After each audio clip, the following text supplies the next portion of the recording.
Hi, everyone. Welcome back to the New York Comics and Picture-story Symposium. My name's Bill Cartelopoulos.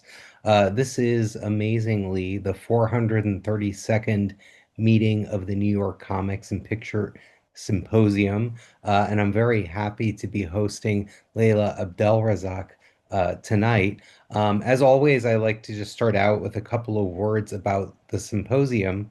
The New York Comics and Picture-story Symposium is an event it was founded by Ben Catchor. It's been going on for more than 10 years. It has its roots in the Occupy movement. It was originally founded as part of a kind of cluster of activity under the umbrella of the idea of Occupy University and trying to think about what Occupy University might be and taking education outside of the kind of walled garden of the academy and making it public and free and accessible. And what that has become over the years is a weekly free speaker series. And since the COVID-19 pandemic, it's mostly been online, which has been great because while in the past it was nice to meet every week in person, in practice, it means that we get to talk to a lot of great authors who we wouldn't necessarily hear from if we were only talking to people who are physically in New York City.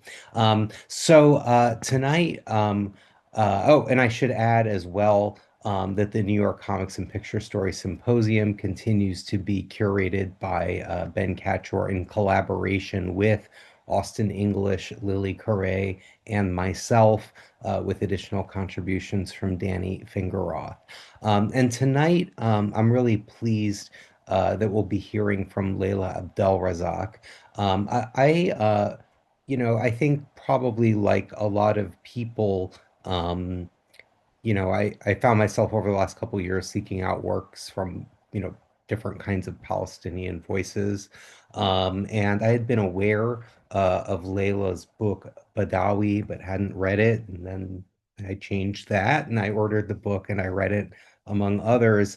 And I really loved this book for a variety of reasons. And I know it's not the only thing Layla's done. In fact, this book is now, I think, 10 years old, Badawi, as we see here. But nevertheless, I have to say, I really liked, I mean, there were a number of things I loved about the book. One of them was that I think what I thought that the book, I mean, there are many things I could say. One thing that I appreciated about the book was how it kind of, in a sort of very comfortable way, assumed it took on the role of being an educator in certain ways while also, but in a way that always flowed naturally from the storytelling. Like the book is not shy about kind of giving you the asterisks and referring you to the glossary in the back and things like that. And I appreciate that. It's not shy about showing you maps and giving you dates and filling in backstory and things like that. But at the same time, again, it never feels like an educational book or a pedantic book. Everything flows naturally from the story that it's telling, which is the true story of her father's experience. And for me, too, I think there are things that were specifically interesting to read about the book, too, because it's kind of, I mean, one of the things that it sort of communicates about the Palestinian experience is a diaspora experience, but it's one that's also simultaneous with and kind of um, inseparable from the experience of occupation. And for myself as a person with Greek origins, like I come from a diaspora community, and also a community that has a history of occupation, where, except like with, it's different because those things are now very separate. The occupation story is like the 15th through the 19th century. And, so the diaspora experience is more about the kind of peculiarities of being in a diaspora community that sometimes feels like sort of frozen in amber while the actual actually existing country of Greece like is modern in ways that maybe sometimes the diaspora are not. But again, it's also interesting to me to consider too, how I mean that simultaneous condition of both diaspora and occupation, and how too. on the one hand, for myself, I can say that the Greek community is like very proud of having like maintained its culture through 400 years of occupation, but that doesn't on an individual level always translate to like empathy for other occupied people, which is, I mean, just not, not even specific to Greek people. And I'm not trying to make it about that, but nevertheless, I mean, it gives me things to think about when I read about the kind of experience that Leila's written about in her book. So what I'll do now is I will read Leila's bio, and then I will be very happy to turn the floor over to her. Leila Abdelrazaq is a Palestinian artist, scholar, author, and cultural organizer. She co-founded Maamoul Press, an award-winning transnational independent arts and publishing project dedicated to comics and book arts from SWANA communities and beyond. Leila's debut graphic novel, Baddawi, which is available from PM Press, was shortlisted for the Palestine Book Awards and has been translated into 3 languages. Her comic novella, The Opening, was published by Tosh Fesh in 2017. And in 2022, her speculative fiction graphic novel In Progress, Five Times Fast, was honored by Creative Capital as a shortlisted project. So please join me in welcoming Leila Abdelrazaq to the New York Comics and Picture Story Symposium. Thank you, Leila, for being here. Thank you so much for that great introduction. Yeah, it was really interesting hearing your reflections. And I was also actually in Athens in May to work on a project and felt a lot of felt a lot of like kinship and parallels with people in Greece that we were working with. So anyways, that was really interesting for me to learn about as well. Um, but okay, so I'm gonna share my screen here. And I'll be talking about Badawi mostly, but I'll also be um, talking a little bit about some of my newer work as well at the end. As Bill mentioned, Oh, Badawi was published in 2015, so it's now been 10 years, oh, and which I can before you hardly believe. continue, let me just also add, and I'm sorry, I forgot to mention this Yeah. earlier. During the course of Leila's talk, if anybody has questions, feel free Mhm. to type them in the chat and we'll get to you at the end of the presentation. Sorry about that. I just wanted to make Yeah, sure yeah. to do that. Okay, great. Go for it. Thank you. Cool. Yeah, so it's I can hardly believe that it's been 10 years since the book was published. And in some ways there's things I did at the time that have still found their way into my current work, and in other ways I've sort of like changed my approach. So it's always interesting um to talk about my new work a little bit in relation to Badawi. So,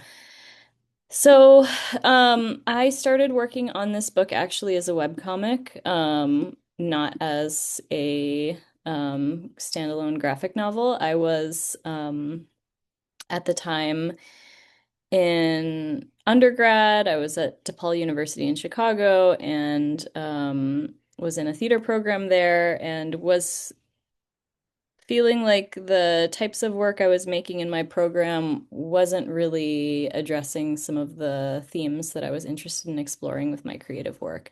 I was very involved in organizing at the time. I was really involved in my chapter of Students for Justice in Palestine.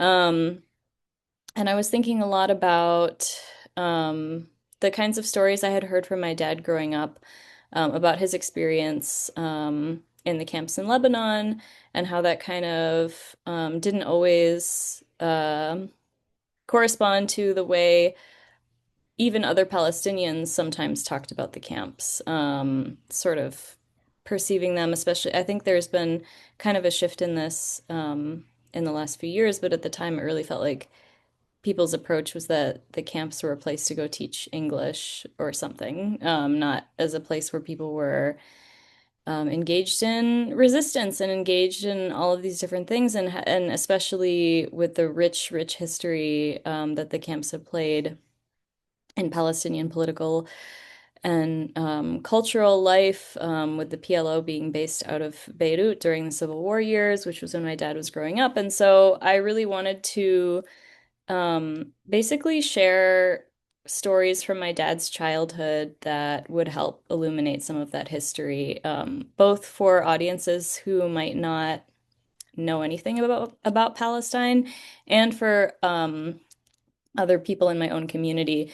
And I think that that comes through in the way that I approached the storytelling for the book. So Baddawi is located north of Tripoli in the north of Lebanon, and my family is originally from this village in the north of Palestine called Safsaf. Um, and in 1948, the Nakba, which was the ethnic cleansing of Palestine, was carried out by the new Israeli state, and my family's village was one of over 500 that was ethnically cleansed at the time. Israeli troops went into the village and killed they rounded up the people in the village. They killed most of the men, executed them, and buried them in the spring, in the village spring, and then covered up the spring.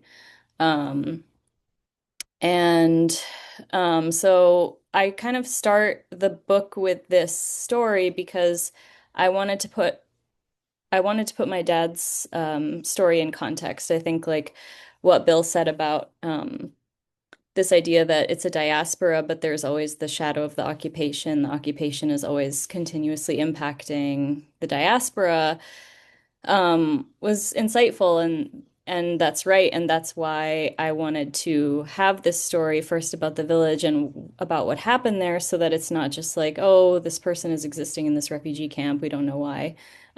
No, we know why, and we know that the state of Israel denies the right of return to Palestinians, which is a UN resolution that's supposed to guarantee Palestinians the right to return to their villages. Um, and so that this is deliberate and this is ongoing, and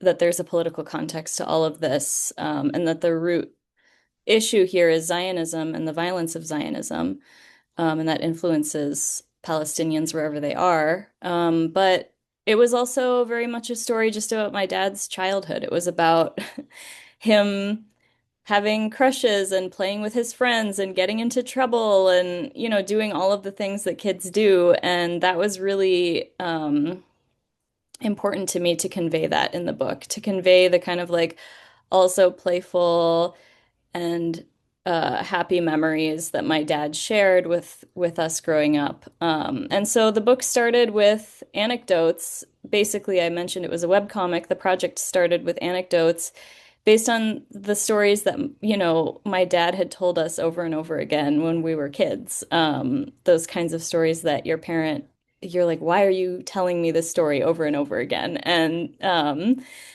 so one of the first comics that I did was about this game that my dad played where he had these marbles and he wanted to get more marbles because all the kids in the camp would always play marbles, and so he made this ring game, like ring toss game, but he kind of rigged it and he set it up so that to get more tries, people had to give him marbles, and then he started selling the marbles back to the kids so they could keep playing the game, and it turned into this little gambling situation, which his mom was none too happy about. And so that's one of the first stories in the book. It's one of the first stories I had put on the blog.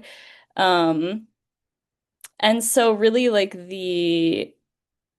uh, the thing I guess I was trying to do with this project, part of it was sharing those stories, um, and trying to give like um a rich account based on, that kind of reflected what I felt that I was hearing from my dad back into the world about what his experience was. Um, and there was also difficult things involved. He was growing up during a civil war and as a Palestinian refugee. And so there's also like the political realities that he's growing up with. Um, and so I wanted to represent both of those and find a way to talk about both, not shy away from the political realities, while also trying not to reproduce images of violence on Palestinian bodies, which are so normalized, especially today. Um, and one of the other things I was thinking about while working on the book was kind of how to incorporate symbols and imagery from Palestinian history and culture into the book. And so you see these recurring motifs throughout the book of tatriz patterns, which are patterns from traditional Palestinian embroidery. These motifs usually represent different plants, moons, elements in nature. And the images themselves often have like a storytelling function when seen on like a garment, or, say something about place or say something about, either the place that it came from or, um, different villages use some symbols more than others. And so I was kind of exploring this visual tradition. And so that's why you see, like, even in the buildings here, there are some motifs. Of course, on the cover, I use the motifs, and I use them in different ways to signify, sometimes they're decorative, like here, they were sort of more decorative. Here, I was thinking about them sort of as a way to signify, like, Palestinian culture in the camps, and the camps is a place where culture is being produced, and where Palestinian life is happening. And so there is not like a static way that it was used. Sometimes it was more symbolic than others. But it was a way for me at the time to kind of explore integrating and thinking about how comics could integrate Palestinian visual traditions into the kind of like iconography and visual language that I was using in the book. Um, as I mentioned, part of the project was to think about how to integrate history into my storytelling. And so here's an example from this instance that was sort of seen as the first, the inciting incident for the civil war in Lebanon, which was when a Phalangist militia, far right-wing militia, attacked a bus full of Palestinian refugees. Um, when I was working on the book, a big part of what I was doing was also trying to understand my family's history and where I come from. And so I spent a lot of time doing Civil War research, research about the Lebanese Civil War, how Palestinians navigated that, what the relationship was, looking at also like political posters that were produced during that time. I was very, very influenced by Palestinian Civil War era political posters and like the aesthetic direction for the book. And the way that they were sort of deeply symbolic, these posters, and also were a lot of them were created by pretty well-known like Palestinian artists, and have like a high level of artistry and are really, really beautiful, beautifully illustrated. So it was like all of the Civil War research was visual as much as it was like archival and informational, and all of that sort of came together in the making of the book. But as I was doing the Civil War research, I was asking my dad things about specific events. So once I had a book deal, which the at the time the publisher was Just World Books, they reached out to me based on the webcomic and they were like, "Hey, would you like to make a graphic novel based on this webcomic?" And I was like, "I don't know how to do that, but yes, I will do it." Um, and so I started trying to find ways to weave together all of these individual anecdotes, and a big part of that was through that research and then starting to ask my dad more intentional questions like what happened on this day, the 13th of April, 1975, when this bus attack happened? What were you doing? Do you remember that day? And sort of trying to give that history through the lens of my dad's personal experience as I was doing my research. So, the other thing that's happening in some of these images is these use of symbols. I was talking about these political posters that I was looking at as like highly symbolic. And there were symbols that I integrated throughout the book, um, that could be read by people who might recognize them, but wouldn't be missed by those who didn't. So this right here is the cedar tree that's visible on the Lebanese flag, and this is the symbol of the Phalangist militia, the Kataib. And so you can see that these other trees are also cut down. And so these kinds of symbols were embedded for the reader who would recognize them, but they were not necessarily integral to to understanding the story as a whole. And so this comic in particular is one I like to show because it kind of demonstrates or this excerpt in particular is one I like to show because it kind of demonstrates the way I was balancing, trying to balance giving enough information for people who might not be familiar with the history with also including things that would be recognizable or legible to those who were, and integrating my dad's personal memories with historical events. So that's kind of like um, represented in those two panels. And I mentioned earlier as well, like, you know, as I was working on the project, trying to navigate depictions of violence, wanting to show the reality of what had happened and not shy away from the brutality of all of it and you know, not whitewash or contribute to the sweeping under the rug of these violent realities that Palestinians face, while also not re-traumatizing or normalizing violence against Palestinian bodies. And that was something that I tried really hard to navigate as I worked on the entire project. And the other decision I made in this book was that I was never going to draw the face of the oppressor. So that's why um, the soldiers who are committing violence against Palestinians, whether they be Israeli, whether they be phalangists, they're always in silhouette, and we never see the details of their faces. That was an intentional political choice I made, and it was really rooted in this idea that I was committing to telling my dad's story and that there was no space in this work for anything else. It was going to be about my dad's experience. And, you know, often, especially at the time, I don't, I'm still trying to decide if this is changing yet or not. But Palestinian voices often cannot stand on their own in the public space. They need to be always qualified as if it's one side, as if it's two equal sides. And I was saying, no, you know, this is genocide, or it's, you know, we're not going to validate that narrative, that logic. And um, so I was just committing fully to telling my dad's story and you know, not making space for anything else. And that was the project of the book. It was is very much based in my dad's subjectivity and also my own subjectivity as you know, as the daughter who is born in the US, who hasn't experienced directly any of these things. And so imagination and surreal imagery was really helpful for me in that regard because it sort of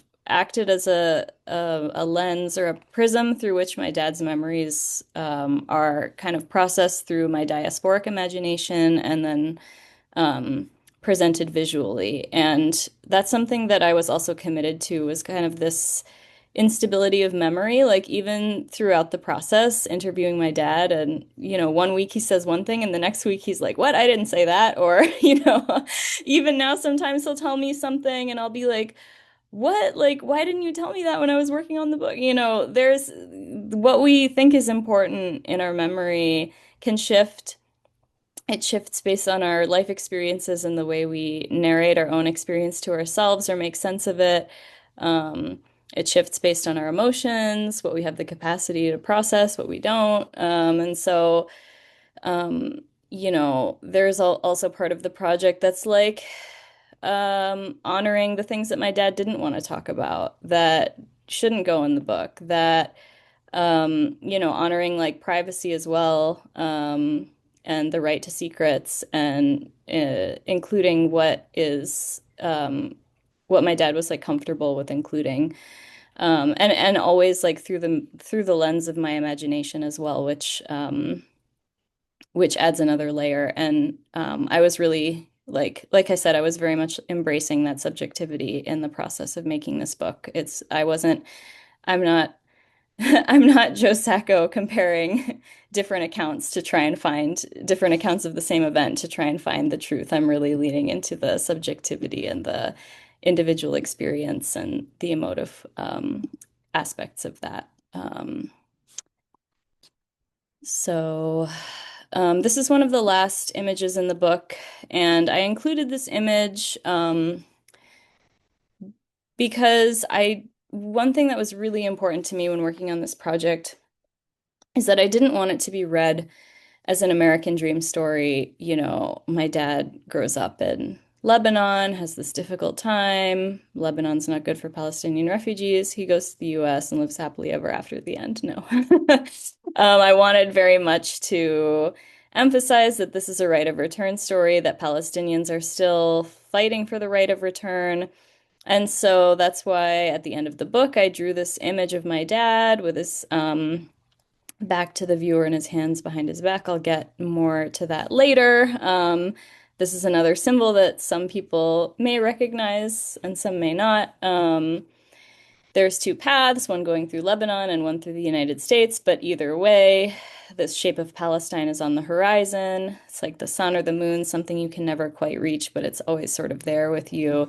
And then these Tatriz patterns, again, signifying that return doesn't mean piecemeal return to small areas that are divided by settler-only roads or walls and things like this, that it's return to all of Palestine. And, um, you know, like I guess a note on return, which I'll also talk about later in the presentation, but, I and many Palestinians think about return not as a turn of the clock backwards, because if our villages are destroyed, we can't turn back the clock on that. But really, a lot of it, the way I think about it, is about freedom of movement. It's about taking away borders. It's about, if my grandmother wants to go visit the sea in Haifa, that's not her village, but she should be able to go there. Um, so it's very much like a future facing and liberatory thing for me in terms of thinking about freedom of movement, dissolving borders, and things like this. So this is what this image is sort of gesturing to. And again, you have this image of my dad with his back to the viewer and his hands behind his back.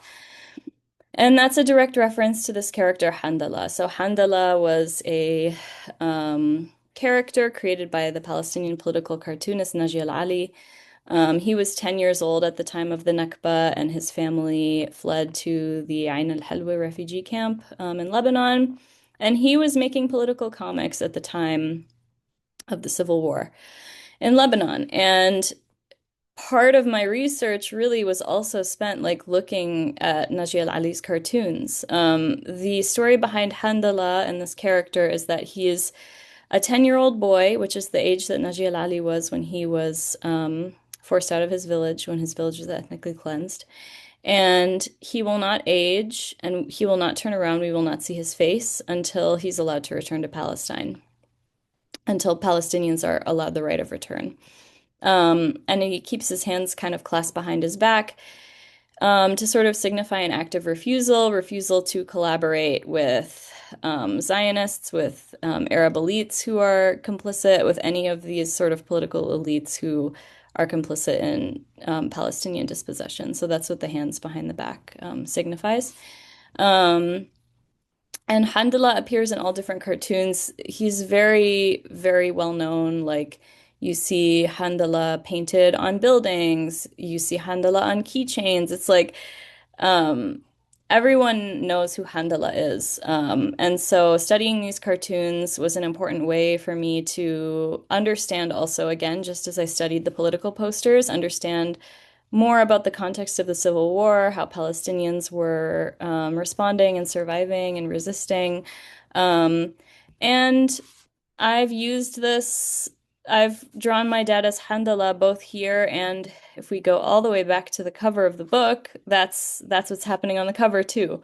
Um, And I've been told by people that they recognized it as Handala. And so again, it's all of these in combination with the tatriz and the title and things like that. So again, there's all of these sort of symbols and signifiers that are there for those who might see them or who might care to learn. Um, I wanted to show some of these beautiful political posters, just to like visualize, some of the drawings and artwork that I was looking at and stylistically, how I was influenced. All of these artists are like very well known, um, like fine artists, if you believe in that distinction. They would be considered, and they were making political posters. During the Civil War, and I wanted to use that as kind of a transition into talking about some of my other work um, that's related to Baddawi, both in zines and posters. This is a poster I made in 2017 for Israeli Apartheid Week that year, which is like a global sort of week of programming that they do, mostly at universities, but also in other contexts to highlight Palestinian resistance and spread awareness. So this was the poster I made that year. And looking back on this poster, um, you know, I think later in recent years, I've become really interested in ideas about Palestinian ideas of space and time as kind of cyclical and fragmented and like the simultaneity of past and present in Palestinian experience. And I don't think it wasn't something I was thinking about consciously when I made this poster, but it kind of speaks to it or gestures to it. And I see echoes of that in Badawi as well. When I think about the ways that I sort of like collapsed my imagination into my dad's memory and the ways that I was always sort of trying to contextualize what's happening in the story in relation to history and all of these different things. So that's something that I've been interested in thinking more about in my work as a whole. These are some other sort of like posters that I had made around 2016 and 2017, where I'm sort of like collapsing the Palestinian struggle into other global struggles for liberation.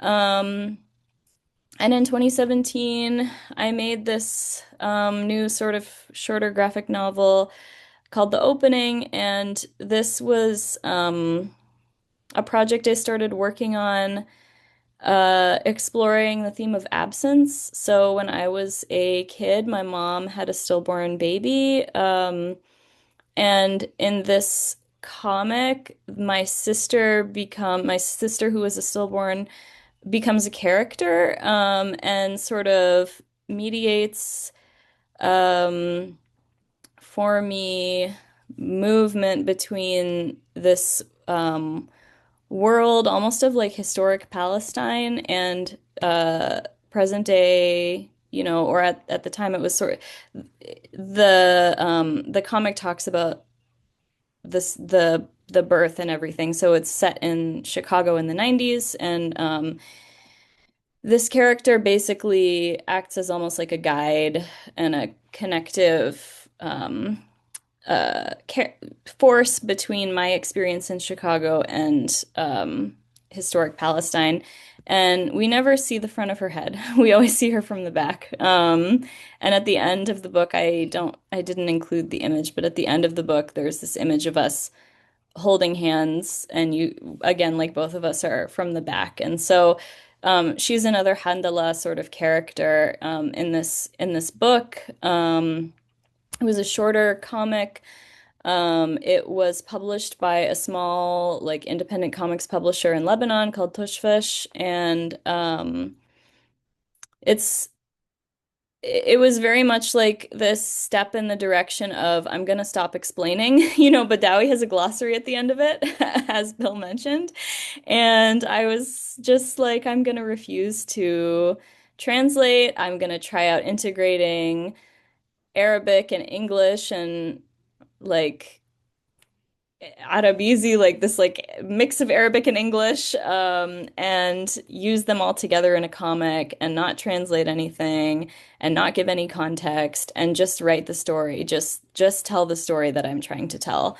Um, and it sort of marked this departure from the way I was thinking about the work I wanted to do with storytelling in Baddawi, which was very much to explain and to engage people and try to like make the Palestinian condition understandable. And this was more about wanting to discuss internal issues within the Palestinian community or, um, just stop worrying so much about what other people are going to think, basically. That was also the impetus for the small press that I founded with my friend. And I also started experimenting with the comics form. I made a short animation that was also based on the same themes and also used my sister as a character. Um, and it sort of mixed together these imaginative scenes with my sister, with text from an essay that my mom wrote about her experience having a stillborn baby, and also images from like Palestinian history, sort of like famous photographs and other kinds of imagery of waves. And this was some of the storyboarding I was working on for the animation, which I was basically playing with trying to make a comic that would be animated, where you would keep kind of a comics form, play with these panels. So I kept all of the panels the same size, but played with like overlaying them and um, uh, combining them. So this was kind of the way I was thinking through, like, how do I make an animated comic that still is a comic and isn't just an animation? So that's sort of some process images of that project. This is a zine that I made in 2023. And it was interesting because in the last few years, I've begun collaborating with a family member of mine on a film, and she has been doing interviews with our elders in the camps in Lebanon for like 10 years. And so I was watching some of the elder interviews and basically learned both through those elder interviews and through like more conversations with my family that there are some conflicting accounts of my grandparents' Nakba story, which is the Nakba story that is in the book. There's a few different ways that people have navigated telling that story. I think sort of to protect people's reputations. And so what I wanted to do was explore the lives of these two stories as they exist in the community, or in our, in the ways that these stories circulate. Um, so it's not that I'm trying to find again like a true thing that happened. It's sort of like I'm interested in the lives of the stories themselves. And so there's a green telling of the story and a pink telling of the story, and the comic is bidirectional, and it sort of explores the way that these narratives intersect and diverge. I was thinking about visual glitch and how to create visual glitches in a comic that could also be glitches in the narrative or in the story.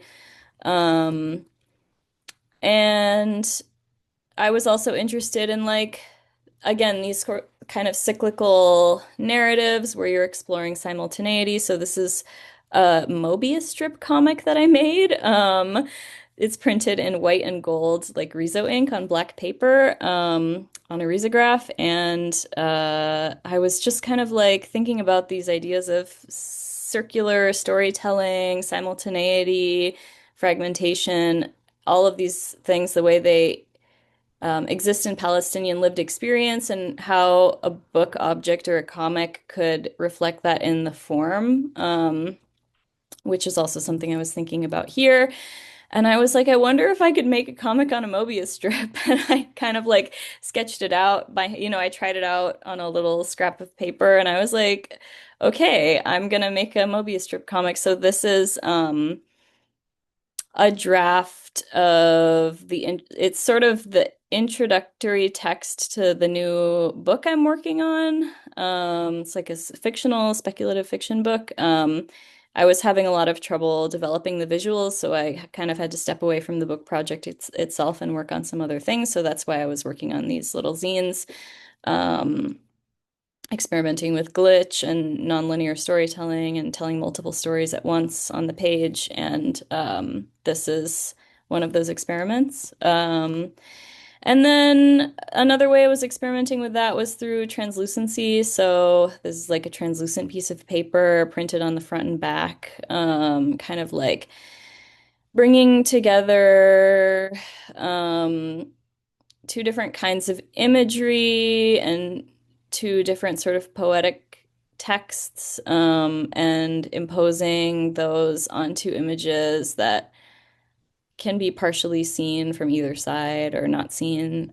So playing again with like visibility, questions of visibility, translatability, like who are we writing for, and how are we representing these stories in ways that are legible or not legible on purpose. Um, and this is another sort of experiment in comics poetry and short comic I did for the Funambulist return issue. Um, so those are sort of what I've been working on lately in relation to my new book. And I just also wanted to share a little bit about Maamoul Press as we're talking about this issue of like legibility and translation. I co-founded Maamoul Press with my friend Aya Krisht, who's an amazing, amazing printmaker and like one of like a handful of people in the world who's working on Arabic metal letterpress type and like exploring revival and working on that. And anyways, so she's brilliant and a great designer and artist, and we co-founded this press together, and really with a focus on bias for storytelling. A lot of the work we publish is by SWANA artists, but not all of it. We do a lot of like fundraisers. So we've also recently been publishing a lot of work by Gazan artists, as well as, you know, people from other places. This is an image from a workshop we did. We did like a pop-up in Detroit, 2023 or 2024. I don't know, time has been not working lately, but we did a zine making workshop and a pop-up. So you can see we were selling some books. We had like a letterpress. Aya brought her letterpress stuff. People were doing Arabic letterpress. There was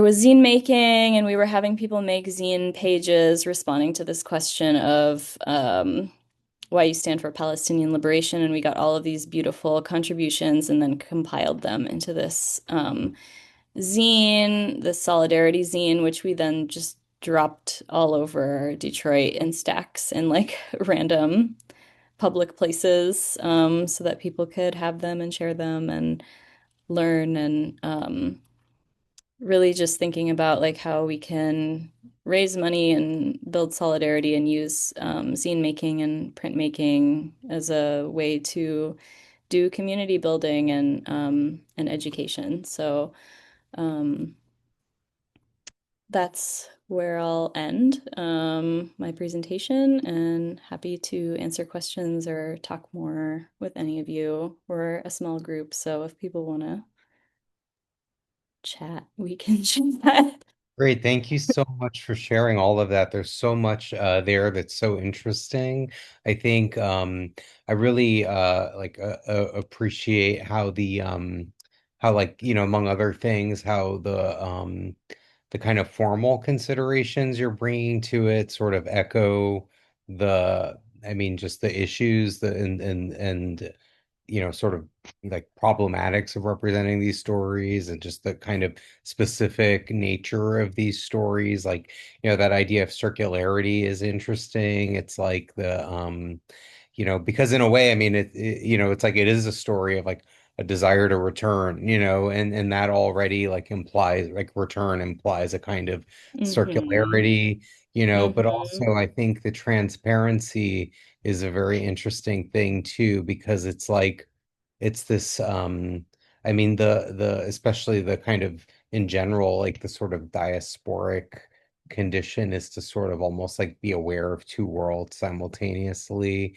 and in the story that you tell, I mean your father already is has like a diasporic experience. He was born in Lebanon in the camps, but even already as like a child, he's growing up in a time where there's an expectation that like, well, we should be able to return soon, and he himself is imagining, Palestine as someone who hasn't been there, and then he goes to the United States, and now you're like, you're, kind of you have maintained the image of Palestine, and also you're researching his experience in the camps too, where he was imagining, and thinking about Palestine. And so it's this kind of very multi-layered experience already, that's like, suggested by also by that transparency of being able to like see two narratives at once. And then the two color zine that you showed, where you've got then of course the subjectivities, the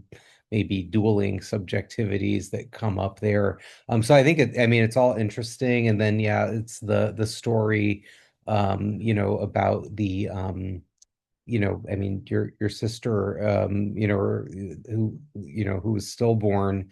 I mean that is interesting too, as you say. I mean the because that, oh, I mean you can't, think about something like that without thinking about a kind of like that was sort of cut off, or like a story that didn't get to be told, or something that didn't have a chance to unfold, that you can only sort of like imagine what that would have been or something. And similarly, I think there's, you've got that massive discontinuity in Palestinian life, beginning with the Nakba, and proceeding from there, where it's just suddenly like, this kind of divergent path, and it's like, well, what would the story have been otherwise, and similarly, you end your book, Badawi, um, in a way that's not like a typical ending. I mean, it kind of ends, I mean, pretty close to that image that you showed of your father as a young man facing a fork in the road, and then leaving, and it just kind of ends not, as you say, not in this kind of like happy coming to America sort of story, but just like this very difficult choice. And it just ends, I think the last line is something like he wouldn't go back for 10 years or something like that, so it's not like coming to America, it's more of this other kind of like, second uprooting, basically, that was a different kind of necessity, not forced by the threat of violence, but maybe impelled by the kind of structural violence of the condition of being a refugee, a permanent refugee. So anyway, those are a few things that I was thinking about as you were talking. I mean, because I think that's all so interesting. One thing I was curious about, you mentioned that you're oh, and the other thing I did want to say too is I think, that idea of mediating is interesting too, that you talked about, because, and again, comparing Badawi to your piece, The Opening, um, where, on the one you mentioned that like the sister figure plays a kind of mediating role in that story. Um, but she's mediating something that as a character, she's mediating something for you, but you need to like express that directly.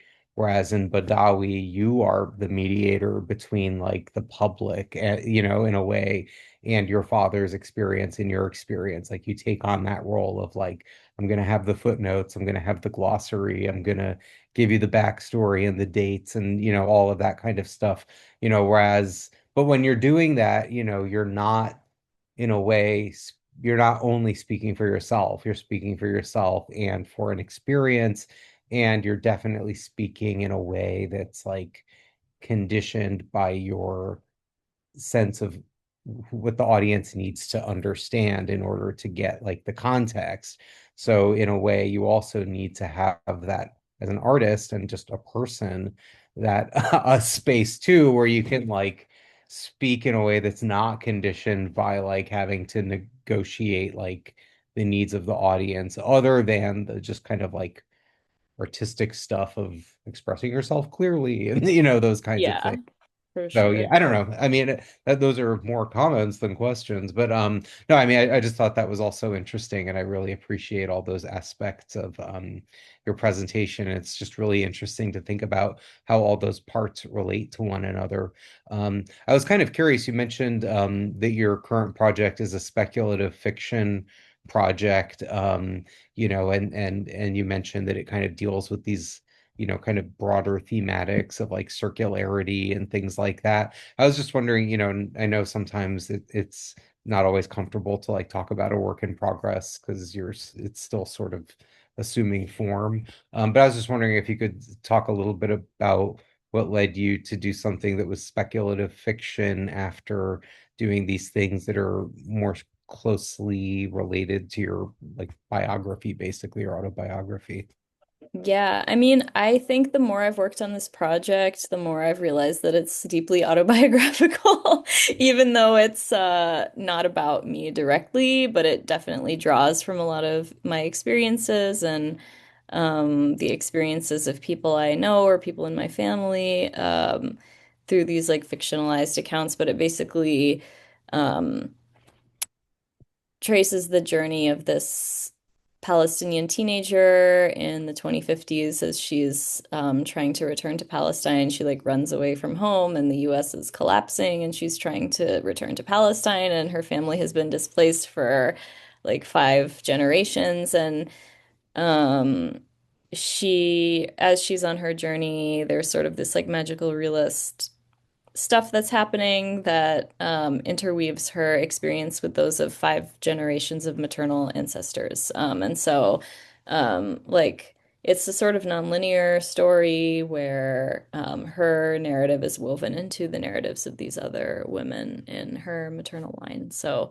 um, yeah, and it's very much like I think the project has just been a way too of like processing and thinking through a lot of political questions that I've had in the last few years and processing different experiences I had and organizing and all kinds of stuff. So, in some ways, working through this fictionalized narrative is a way to get at some of those questions without being so personal about it, if that makes sense. Yeah. No, it sounds really interesting. Yeah, so it's able that kind of ability to like parallel multiple like stories and Mhm. positions and yeah, and I mean I think too it's like um and it kind of connects to Badawi because if you're talking about the past, as it sounds like this narrative will, it does. I mean, it's really something, especially like I think for people who have sort of um, had access to a lot of information about what's happening in Gaza or what's been happening over the last couple of years.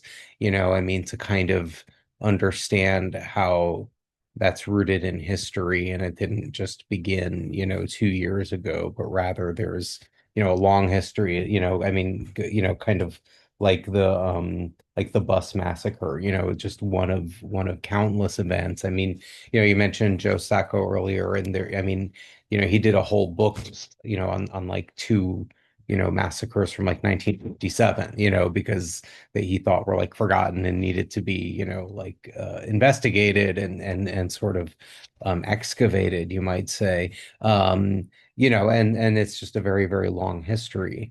And unfortunately, a lot of echoes of the present in stories from the past, you might say. Yeah, Um, and even visually, it's just yeah, really, really uncanny, like and disturbing, like in so many ways, especially when you see those like visual parallels of things that happened before that you heard of happening before, but that there's not like visual documentation of from the mhm. Nakba that's like happening now is very and at like a much wider scale. But anyways, yeah. Yeah. Um, Let me see if anyone in the audience has any questions. I see that Dana has posted a question. Dana, would you like to read your question or ask your question out loud? Sure. Thank you. Really, that was beautiful to see. I loved how you explained all your symbolism and my questions are really simple, but also wanted to just express solidarity, a fellow SWANA Armenian. So we've got the Ottoman occupation covered, and also the European partition of the region after World War One. But anyway, but my questions are all super, super simple. You used the term visual glitch when you were getting into your zines, and I felt like it had a more specific meaning than I knew. So I'd love to just hear what that is. And then the other questions, are you based in Detroit and where can we get Baddawi? Yeah, so for the glitch stuff, I was thinking about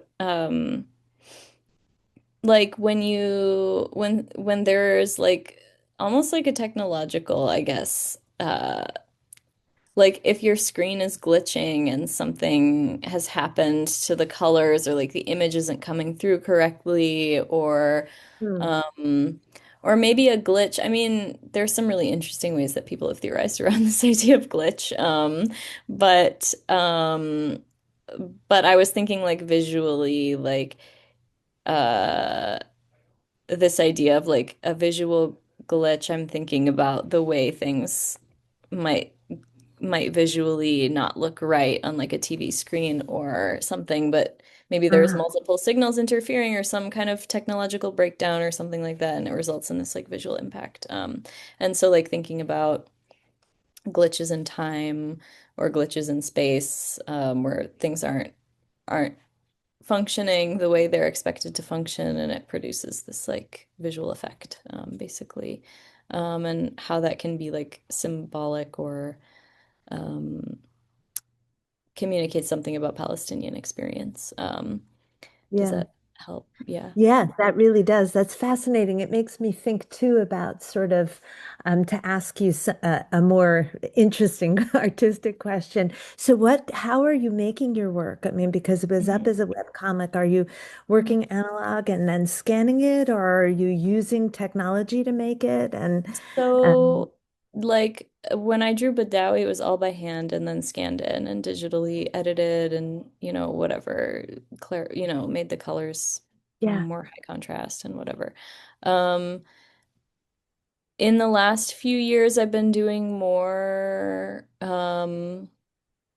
drawing digitally, but I am actually going to be doing everything by hand for the new book and yeah, scanning it in and manipulating the images digitally. So it's sort of like most of the drawing is going to be done by hand, but there's going to be some digital manipulation partially to produce these glitches. There's also like some color overlay stuff that I'm going to be playing with. So yeah. it's going to be a combination. Yeah. Cool, cool. Um, I am not. I was living in Detroit for the past 7 years, Uh-huh. but I just moved to San Diego to start a PhD program. So Oh, now living in wonderful. San Wow. Diego. What are you studying? What's It's a art history and art practice PhD, so it does both. It's cool? like a theory and practice. Yeah. Very cool. Yeah, and then Badawi is available. So it was originally published by Just World Books. They recently sort of transferred all their titles to PM Press. So PM Press is now the publisher, so you can get it directly from their website, and they also have pretty good distribution at bookstores and things like that. So yeah. Great. Mhm. Terrific. Yeah. Thank you. I'll post in the chat a link to the kind of page for Badawi on PM Press's Oh, website here. So you can go, you can just click that link and order directly from the publisher.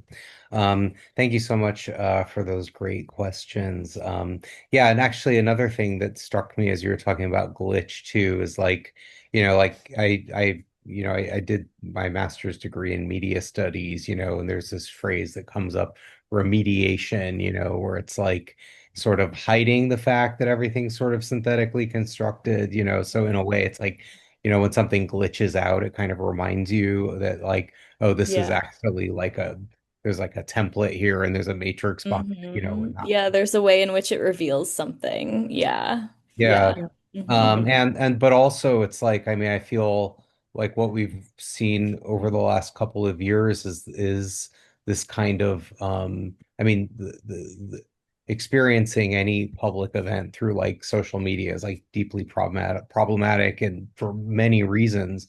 But at the same time, it does kind of feel like there's been this sort of, I mean, in a way, kind of a glitch in the sense that it's sort of like a break in the wall of um, Mm, the way these things are normally talked about in the mainstream media, and certainly, I mean, some people have certainly focused on like the New York Times, for example, as a kind of um as a sort of like an institution of a journalistic institution that nevertheless uses certain language and doesn't use other language when discussing these events, and the access to like actual Palestinian voices through social media really kind of, again, it's kind of like the glitch, or something, I mean, it's the breakthrough, it's, and then you sort of see the kind of framework imposed on these subjects in mainstream media, particularly television, news, and so yeah, I mean, anything that kind of is like disruptive of that like remediation, of that sort of normalizing frame, is mm, sort of echoes or resonates with that idea of kind of, a glitch in representation or something like that hmm too, in an interesting way. Um, does anybody else want to ask a question while we have Layla here? Well, I guess one thing I wanted to ask is a little, if you could talk a little bit more about your publishing imprint, Maamoul hmm Press. yeah. hmm Um, how has that been, like, how have you been sort of finding or Mm. connecting with the people who you publish through Maamoul Press? So there was like an earlier iteration of this project that I had called Big Mouth Press, which was run from like 2016 to 2018. And the idea behind that was almost selfishly wanting to get my hands on zines that I like couldn't get a hold of. And so, and also like having access to book fairs because I was a published author and feeling like I had space for more on my table than just my own work. And so, there were these artists and comic artists, many of them from Lebanon that I knew of or that I knew. And I just sort of started reaching out to people and being like, can I, are you interested? Would you be willing to like have me print your zine through this press that I'm working on? And I'll send you, no upfront cost to you because I cover the printing, and I'll send you, everything that is not spent on the printing itself. Like I'll just, and so that was how it started. It was like I wanted zines and I wanted Mhm. also to share those zines with others. It was sort of this impulse of I think it's sort of similar to the impulse that I had when I was working on Baddawi of like just wanting people to see like all of this amazing stuff that I was like, I think these stories are amazing and irresistible that I've heard growing up, and like I want to share them with people also. And um there was so much cool work and still is like so much cool work coming out of the SWANA comic scenes, and I was like, I want people to know about this. Like I want to share how cool this stuff is and how beautiful the storytelling is, and also just really enjoyed again like, this work that really represented to me like this refusal to translate, but not because it was an active refusal, but because there was not a need to translate because it's made in another context altogether. And so like anyways, and like how that could work as a model for my storytelling if I shifted who I was thinking, imagining my audience to be. So anyways, all of that kind of led to me working on that project for a few years. I kind of ran it as a blog. I was interviewing people.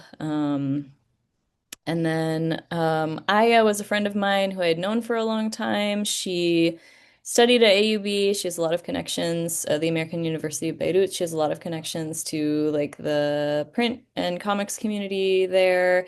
And we decided to team up and work together and sort of reimagined that project as Maamoul Press together and started collaborating on this initiative. And she's really taken a lot of the lead, quite frankly, in the last few years. I had a baby in 2022. So she has really been like spearheading a lot of the really amazing work, connecting with artists in Gaza and like, working with them to print their zines and stuff. And so um and it's also like a good vehicle for us to like do fundraising and do like other kinds of projects that we think of. So we're really, I think, committed to keeping it smaller. We have published a couple of books like more officially. We had a grant to do that, and we published a translation of Rawanda Issa's book, which is really beautiful. It's a comic, a graphic novel about her experience and her relationship to the Lebanese coast and kind of parallels her like coming of age story with the privatization of the coastline in Lebanon. And uh, anyways, it's really beautiful. So we had like she had gotten it translated and we were able to publish that in English in the US. So it's really just been through collaboration, either like meeting people online or through people we knew or traveling to book fairs in the region and meeting people. Um, but really it started through just like online online like finding people on Instagram and on other platforms and like connecting to them there. Yeah.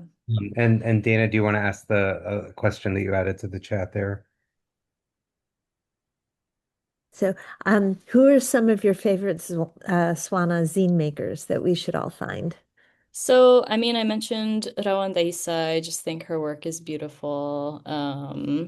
And I'll type her name in the chat. Oh, thank you. And I'll also just share the Maamoul Press website where you can kind of see.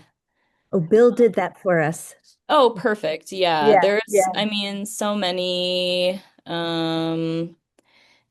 of the people that we've published on there. I mean, Amal Nakhla is like doing beautiful illustrations. But not everybody that we've published works strictly in zines. Like some of them are more illustrators, and Aya has really used her designerly genius to sort of like assemble the illustrations into these like really beautiful zines. So that's also like a cool way of collaborating with people as well. Yeah. Cool. Let's see.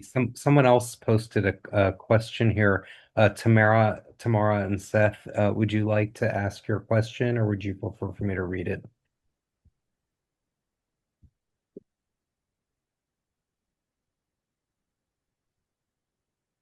I Um, see. I'm not sure if they can hear me. Oh, Yeah, they're great. I could ask Oh, it. great. There's Seth. Oh, hi, Seth. I was asking to what extent an idea of having a duty or an obligation to present certain things to the public was part of the work you do. And if that's the case, to whom do you feel accountable to? To whom do you have this duty? Yeah, I mean, I think I definitely think a lot about accountability in my work, especially like coming into who I am as an artist through organizing is not something I talked about a lot. I sort of mentioned it at the beginning, that I was involved in Students for Justice in Palestine, but really like early on, like finding myself as an artist was through like making work, making posters, making zines, making banners, making things for organizing, to be used in campaigns, to be handed out, at protests, to be, all of these different things. And so accountability is sort of like something that's recurring for me. And it's complicated because, Palestinians are not a monolith, right? Like no one is a monolith. But I think like it can vary based on the project. Like if I'm making work about someone, I'm accountable to them, first and foremost. Like if I'm making something about my dad, I'm accountable to him. If I'm making something, that's like one piece of accountability. There's also like this sort of abstracted sense of needing to have an awareness of what prevailing like racist tropes exist and like how the work might be functioning in relation to those. Not that it needs to be the only thing I'm thinking about, but that I need to think about it's important to me to think about, and you can't always anticipate this, but like how things could be used or misused or misconstrued. And so it does like influence the way I work. And it's also part of the reason I was interested in these ideas of like resisting translation or not explaining as much because it's easier to make internal critiques when you are sort of reimagining who your audience is and speaking differently. Not that it can't still be interpreted by others who, who know things about the context, but then again, the people who know those things about the context are going to be reading it differently than, So anyways, yeah, that's sort of a convoluted answer, but definitely I do think a lot about this question of accountability, both to like community and to like in terms of how the work is maybe f functioning or perceived, um, and like on an individual level. Yeah. Um, yeah. And let's see. Kate has posted a question in the comments. Kate, would you like to read your question or would you like me to read it?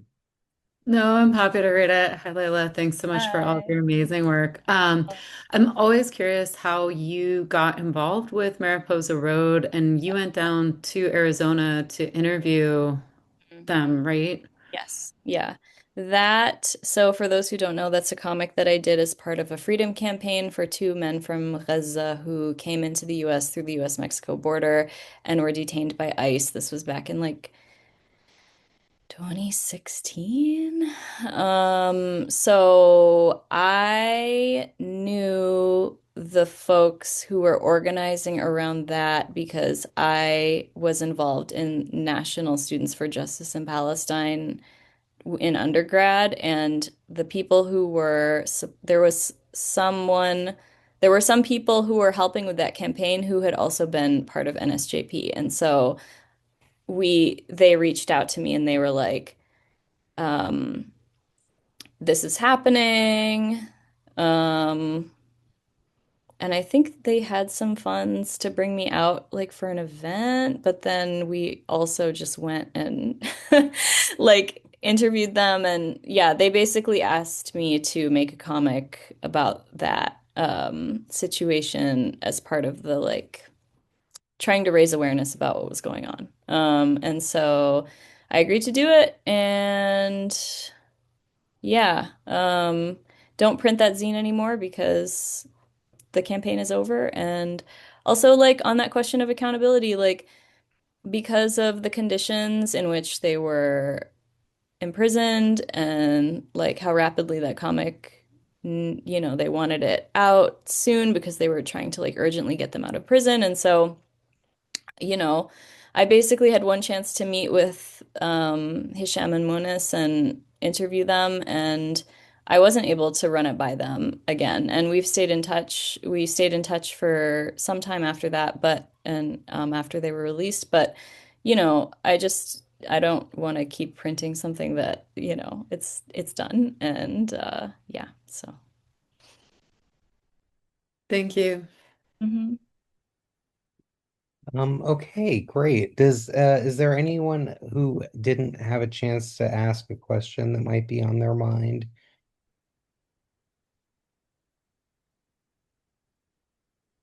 And if not, well, I just want to thank, first of all, everyone who asked so many great questions this evening. It's been a nice kind of conversation following Leila's wonderful presentation. And most importantly, thanks to Leila for sharing so much with us this evening. I really appreciate your talking through so much of your, about Baddawi, but just in general, your broader practice, talking about process. I really, you're so engaged in formal questions too that I think are really interesting, and really echo, the complications of some of the issues that you've talked about this evening. So thank you very much for sharing your work with us tonight. I truly appreciate it, and I'm really glad we had a chance to hear from you.